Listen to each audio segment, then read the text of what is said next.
જી દીપક, હું દીપક સતાસિયા તાલુકા પંચાયત બેઠક કારોબારી ચેરમેન તરીકે સેવા આપું છું. હું કાલે સવારે 11 વાગ્યાની આસપાસ હું અને મારા સાથી 2 સદસ્યો તાલુકા પંચાયતમાં મારી ચેમ્બરમાં બેઠા હતા.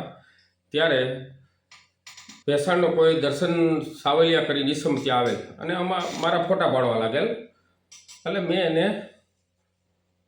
એને એમ કીધું ભાઈ તું મારા ફોટા પાડમાં.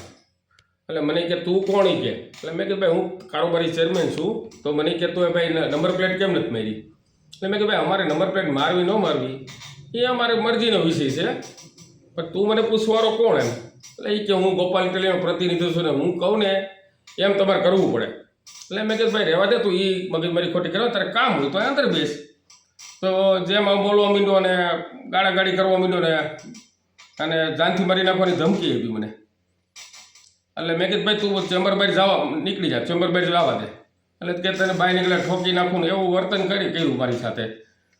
એટલે મને એમ થાય છે કે ભાઈ આવા લોકો આવા આમ આદમી પાર્ટીના ઉગેલા નીકળેલા કાર્યકરો આટલી જો લુખાગીરી કરતો તો આમ આદમી પાર્ટીનું કાલે સત્તામાં આવે તો શું થાય? આ